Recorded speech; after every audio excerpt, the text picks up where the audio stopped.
پاندمیای کرونا نو قسمی از ساکنان دهه غلوت پایان ناحیه واسه را از آبی آشامیدنی محروم کرده است.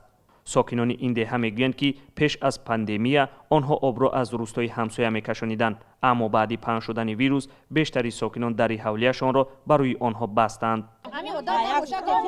شمسیه تبروا 11 سال باز در این دهه به سر میبرد، اما از آبی آشامیدنی تنقیسی میکشد. موی نمیکنن، میگم ما هم گولک داریم، ما هم زندگی داریم، کسل نیارین، هر شما در فرما در میکروب در ویروس شیشتگین میگه خطون بخیزین، خطون آب بکشین، کسل چیرا افلوسی را به خانه ما را نیارین، میگه یک تا آب در هسته در میگذاریم اما هم پستیانی نمیآید. با هم وقتی که خودش بوشکا پر میکنه، خودش یک کار دیگه میکنه، نمیتونه با هم اوانی کاینم خیلی یگان چورابینی شه بعدش با پشت میمونه، بعدم او گرفتانی میمونه. باشندگان دهه غلوت پایان میگویند که به دهه آنها قبرهای آبگذر کشیده شده است ولی هنوز آب ندارند. سروینیسا شیرالیه ساکن دیگر این دهه میگوید 2 فرزند معیوب دارد و گاهی مجبور می شود که آنها را تنها گذاشته به آب رود. با جماعت با وکیلا با ناحیه مراجعت میکنیم، با ما هیچ کس دستگیری نمیکند.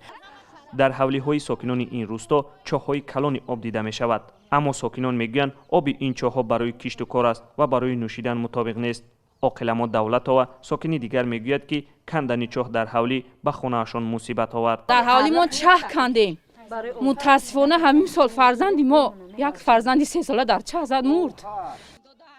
در جماعت خدایا رجبوف هم مشکلات بی‌آبی حدود 100 خواجگی دهه غلوت پایان را تصدیق کردند. مسئولان جماعت گفتند $40,000 برای کشاندن آب طریق لایحه چراگاه‌ها به این دهه جدا شده است، اما با سبب پاندمی کرونا ویروس کار لایحه هنوز آغاز نشده است.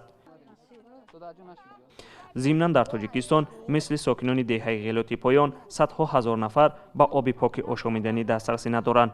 حکومت تاجیکستان گفته است که در طول 10 ساله گذشته برای اجرای طرح برنامه‌های وابسته به تامین آب و آبیاری تقریباً $1,648 میلیون آمریکایی مبلغ گذاری کرده است، اما هنوز هم 30% اهالی از نهر و رودخانه‌های آب می‌گیرند که می‌تواند آلوده و دارای انگیزه‌های بیماری‌های سیرایتی باشد.